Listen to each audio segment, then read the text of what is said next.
Bonjour à tous, bienvenue. On accueille aujourd'hui Maître Corinne Frappin. Bonjour à tous, bienvenue à vous aussi Corinne. Comme vous le savez, je cherche à donner le maximum de tuyaux sur LinkedIn pour permettre aux gens d'optimiser leur temps, pas seulement mes clients, mais tout un chacun. Alors avant d'en arriver à ce sujet, est-ce que vous voulez bien nous expliquer quel est votre métier, celui pour lequel on vous connaît?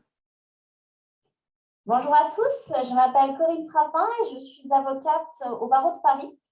Et mon domaine de prédilection, c'est le droit immobilier.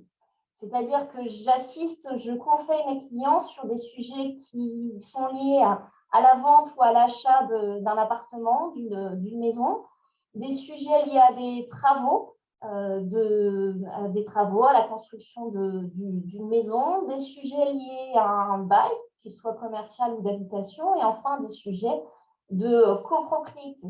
Et on me connaît beaucoup sur LinkedIn parce que je partage chaque semaine une vidéo en droit immobilier avec pour objectif de vulgariser le droit immobilier, c'est-à-dire qu'on comprenne enfin ces droits, qu'on se dise que ça n'est pas si compliqué, qu'on s'y intéresse et que dès lors, on soit en mesure de les exercer pour un monde plus juste et plus apaisé, à mon sens.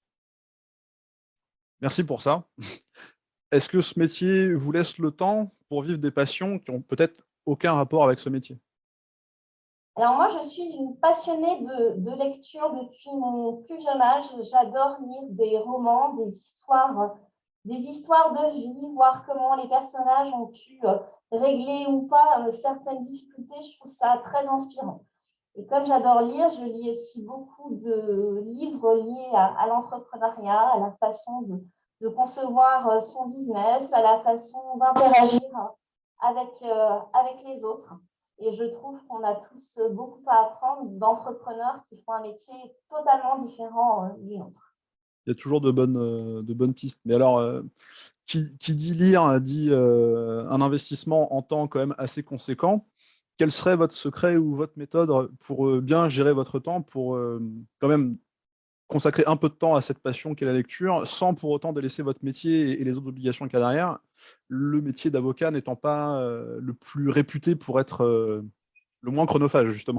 Ça pourrait peut-être aider les personnes qui nous regardent.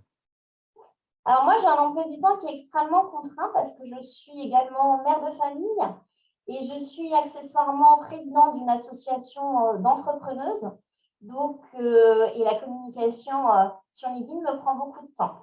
Donc, moi, j'ai un emploi du temps qui se décompose du lundi 8h30 au vendredi 18h30. Le reste du temps, j'ai une vie personnelle. Donc, mon credo, c'est l'efficacité.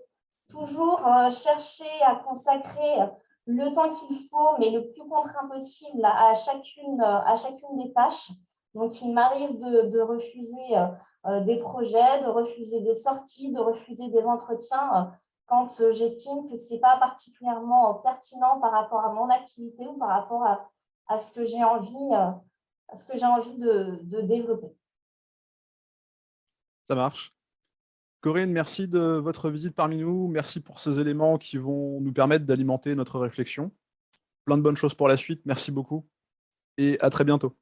Merci, à bientôt.